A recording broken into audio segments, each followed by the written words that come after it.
Hey, what's up, everyone? This is going to be a preview of TNA's Destination X pay-per-view taking place tomorrow night, and also the highly anticipated Money in the Bank pay-per-view as well. I'm really excited about both shows. I think both shows have potential to deliver something special. Um, this is the first time in a really long time where we've had two mainstream pay-per-views that just look phenomenal on paper, and so why not? It's the summertime. There's really not a lot to look forward to in the world of sports. It's a lot of money though, but I think it's worth it. Who knows the next time when we'll get two shows that look this good and have potential to deliver something this special. Um, so yeah, so let's break it down. TNA's Destination X, the All X Division pay-per-view. I kind of had mixed feelings about it at first. Um, you know, it, I don't know. It seems kind of random. It seems very thrown together.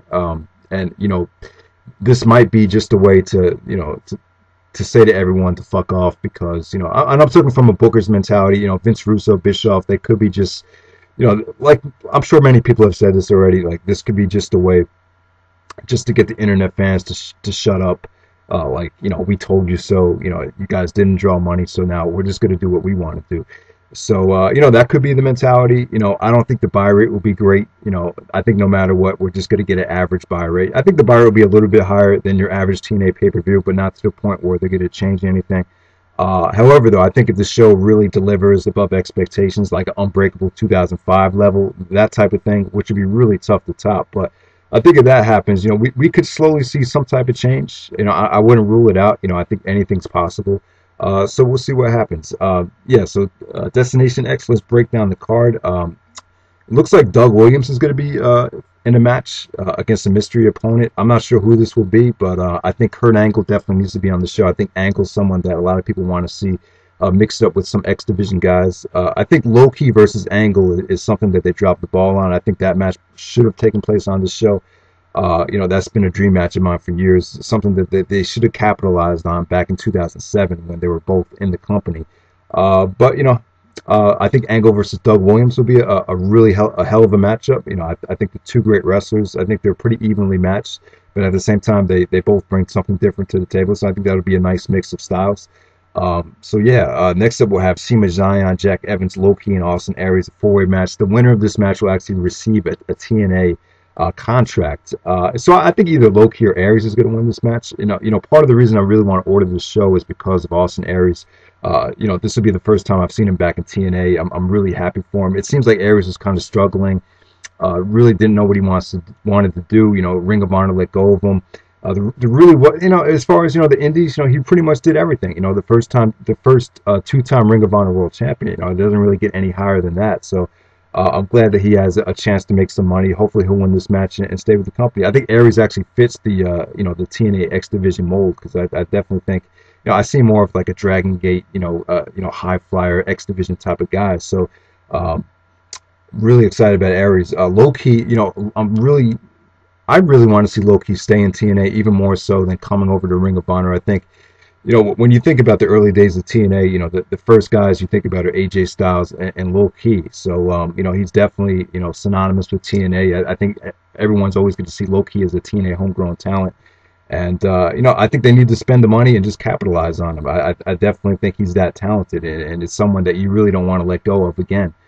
So hopefully, he'll fit in a lot better this time if he does stay in TNA. So yeah, this should be a fun match. Jack Evans, really high flying. I don't see him winning this match because of his size, but this should be an extremely athletic match. And Shima Xion, he's got a lot of charisma. He's kind of reminiscent of Jimmy Jacobs. He's pretty good on the mic. Pretty, he's got a pretty loud, obnoxious personality. But from what I've seen, he's pretty athletic, and he could definitely go. So let's talk about the next match. We have Abyss versus Brian Kendrick. Abyss is the X Division champion. I can't really speak on if this makes sense or not. I haven't been following TNA. I didn't even know he won the X Division championship. But I will say this. I think both guys are very inconsistent. You really don't know what you're going to get from either guy. There's a huge question mark about this match. This match can end up being a dud. However, if both guys are on their A game, like we've seen Abyss in 2005, he was, one of the best big men in the company. If we get that type of Abyss, and if we get the Brian Kendrick from SmackDown from 2003, 2004, I mean we could see something special. We could see, a fun match. This really isn't that sexy to me. This is kind of it's just very weird. It's just a weird matchup. I really can't speak on it because I haven't been following the storylines. But I don't know. We'll see what happens. It seems interesting from a certain point of view. So let's move on to the Ultimate X match. We'll have Alex Shelley, Shannon Moore, Robbie E, and Amazing Red. Kind of I don't know, kind of have mixed feelings on it. I think there's better guys that they could have put in this match, like the Young Bucks, or I don't know where Chris Sabin is. Maybe Sabin's got a neck injury or something. I'm not even sure.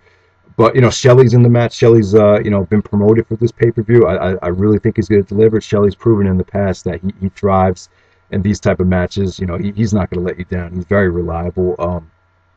Amazing Red has had awesome Ultimate X matches. Bound for Glory 2009, he was in that awesome Ultimate X match. Shannon Moore, the little MFer, he's okay, and I don't have a problem with him. Robbie E, he's kind of gotten a lot of criticism because of his gimmick. I'm really not up to say if he could, go or not, but we'll see what happens.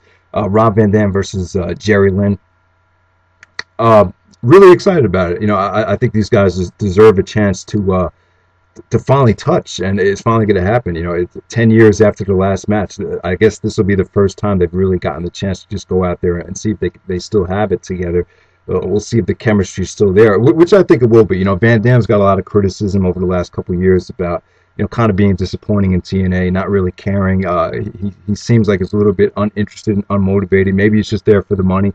That might be a possibility, but I think when Rob is motivated, I think he could do whatever he wants to do. I think he's that talented. He's still one of the best athletes I've ever seen. Jerry Lynn, he won the Ring of Honor World title for a reason, in my opinion. Because he proved that he could still go. He was still going out there and tearing the house down at 46 years old with 23, 24, 25-year-old guys in Ring of Honor. So, I think when Jerry Lynn focuses and puts all his energy into one match, I think we could still see that type of magic that Van Dam and Jerry Lynn gave us back in '99, 2000 from ECW. So really excited about it. This is the match that people want to see at Hardcore Justice. So hopefully they'll just go out there and give us what everyone wants. So next up we'll have Samoa Joe versus Frankie Kazarian. Both guys, 2007 were, two of the hottest guys in the company. They really were tearing it up at the time. However, though, Joe's really fallen off. He's kind of like the Penny Hardaway of professional wrestling, where he was just so hot at one time, and now all of a sudden, he's really fallen off the map. I just don't understand it. Maybe it has to do with injury. And I'm sure a lot of it has to do with weight problems. Well, we'll see what type of conditioning. We'll see where Joe's conditioning is for this match. I'm sure he'll be okay. But I don't know. There's a lot of question marks because I don't think both guys are as good as they used to be. But all I can say is, I hope they prove us wrong, and we'll see, both guys back at the top of the game, because both of these guys have proven that they could be, flat out just amazing, great wrestlers. So next up we have Christopher Daniels versus AJ Styles. These two guys, they go together. They're like, and when you think of Ric Flair, Ricky Steamboat, Rock, and Austin, CM Punk, Samoa Joe, I think Daniels and AJ Styles could be put into the same category. They've done a lot for TNA together. And once again, I said this back in 2009 before Bischoff and Hogan came in, that that was like Christopher Daniels' second chance to prove that he could still go, that he's still a main event caliber player. And I thought Daniels did deliver. Unfortunately, the rug was pulled from under him. Bischoff and Hogan came in and told him there was nothing left for him to do. We're not going to use you. So this is the chance to show those guys that he definitely can, be a player. I'm not so sure if just having a great match with AJ Styles is going to be good enough for that. I mean, we'll see what happens. I know AJ has fought for Daniels.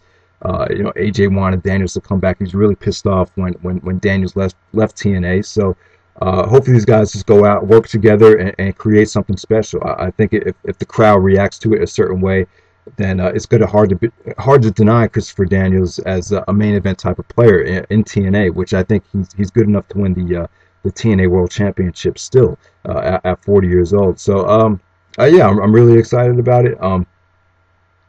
I think that's pretty much all I could say about the TNA Destination X pay-per-view. I think everyone should give it a chance. This is not going to come around.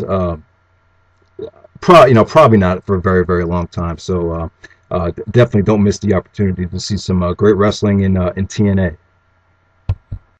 All right, so really quickly, let's talk about the Money in the Bank pay-per-view. Obviously, this pay-per-view looks great because, we get two great, title matches. One of them has, one of the best storylines and, some of the best build-up that I think we've seen in a very, very long time between Punk and Cena.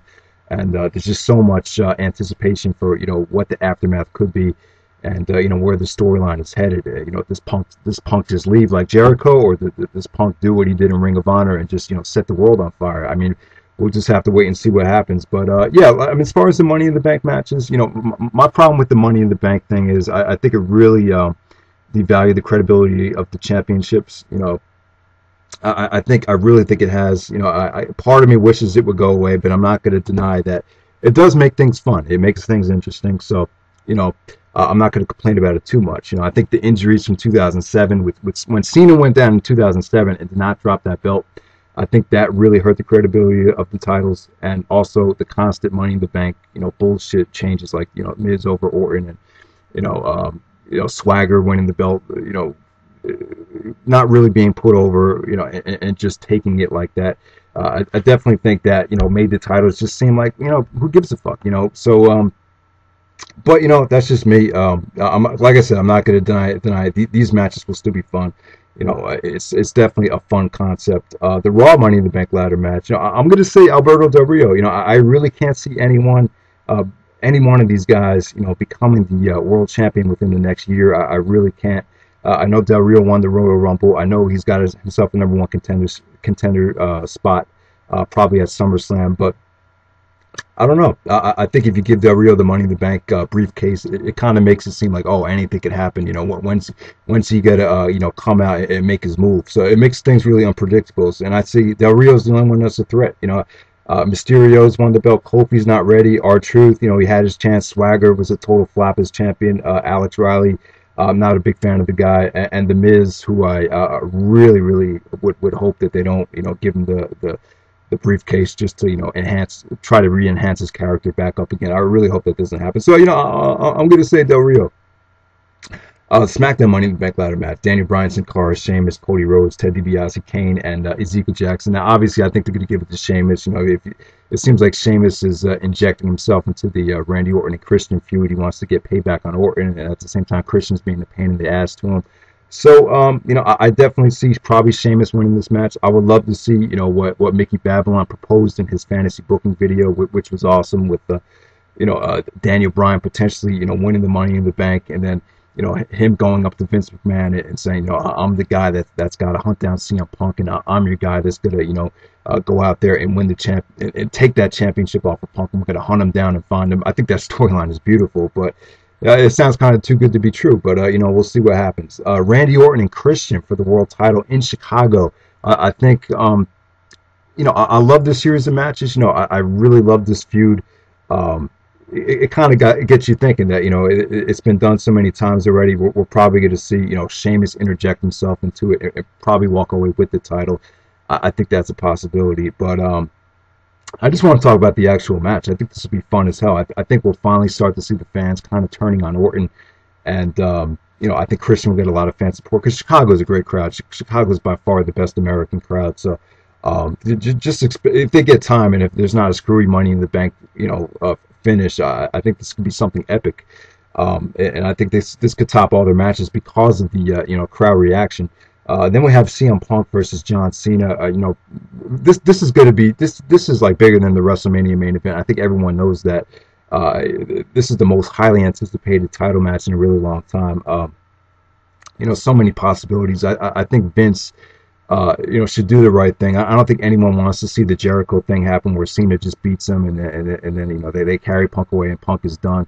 I think Vince is a smart guy, and if I was Vince McMahon, I would reach deep into my pockets and pay Punk whatever the fuck he wants. This guy has proven that he has the ability, and he has whatever Stone Cold Steve Austin had. He has that same type of demeanor in him, and it'll be a huge loss to just let this guy slip through your hands after the momentum that he's built with that promo. It was such a powerful promo, and the door is open now. There's so many possibilities with Punk versus Rock, Punk versus Triple H potentially at WrestleMania. This is a huge chance to really create the next icon of the company, And hopefully Punk walks out with the championship. I understand the fired storyline with Cena. I think it makes sense from a storyline standpoint. I think the only way Mr.